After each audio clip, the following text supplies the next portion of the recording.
The prize fight everyone has waited years for has finally arrived 14 years ago. And it came out with lots of noise and lots of buckets of oddly thin blood. That's right, Freddy vs. Jason is tonight's film on 31 Nights, 31 Frights. As always, we'll start with the lowdown.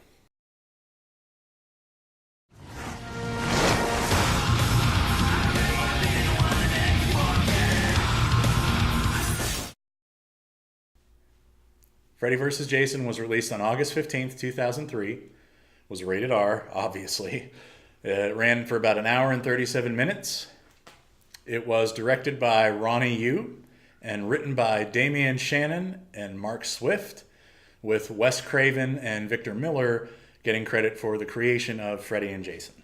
The cast included Monica Keena as Laurie, Jason Ritter as Will, Ken Kurtzinger as Jason, taking over for Kane Hodder from the previous few Friday the 13th movies, and of course the indomitable Robert Englund as Freddy Krueger.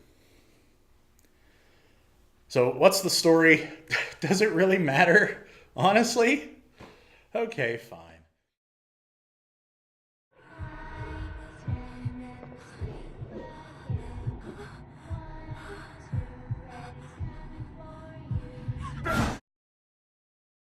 Freddy has been defeated at last.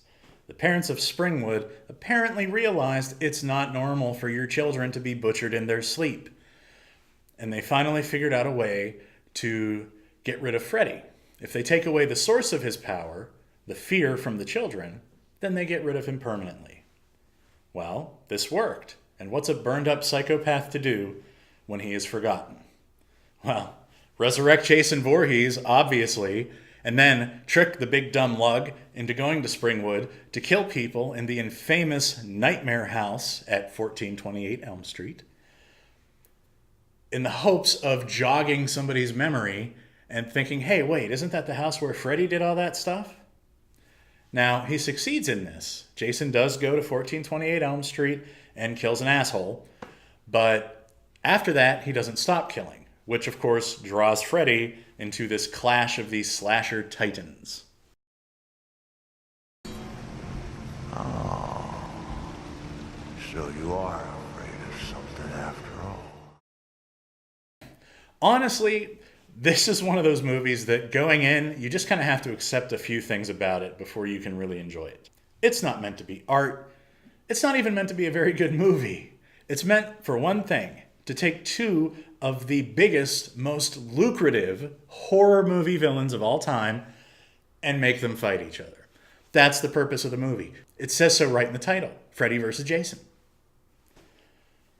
Number 2, don't expect any kind of character development or meaningful moments. Instead, expect the cheapest of the cheap gimmicks to get us from point A to point B. Expect caricatures instead of characters. Number 3, don't expect logical or rational thought. It's a battle of the boogeymen, and if logic must be sacrificed to make it work, so be it. Do expect some reverence for the history of these two franchises. Freddy and Jason's past are handled very well here. And in fact, it may be handled better here than their pasts were handled in most of the franchise's respective sequels. Finally, do expect Jason and Freddy to have heretofore completely unexplained abilities, just because it's cool. Honestly, I love this film in all of its awfulness. If I were grading it on being a quality piece of film, it would get less than 0 Grimms. It would get absolute Grimmo. That's right, it would be minus 459.67 Grimms Fahrenheit. But you can't just take it on those terms, because that would be like a classical musician trying to make sense out of metalcore. Freddy vs. Jason is everything you could want in a brainless, mindless slugfest. It's got blood, boobs, gore, boobs, violence, boobs, sex, boobs, drugs, boobs, And of course, Freddy and Jason in a death match that spans the Dream World and Camp Crystal Lake. Come on!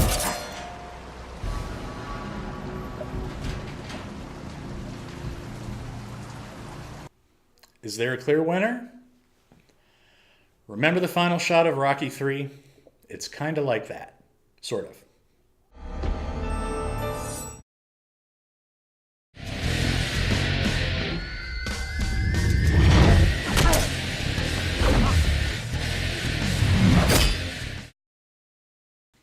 Is it worth it?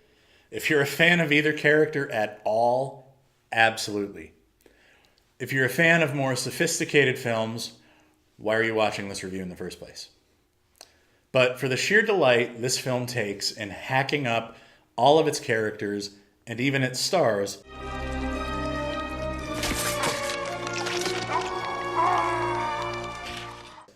I've got to give Freddy vs. Jason 3 Grimms. That's it for this edition of 31 Nights, 31 Frights.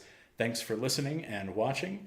I hope you'll consider hitting that subscribe button and checking out all of the other shows we have to offer here at Grimm's Scary Tales.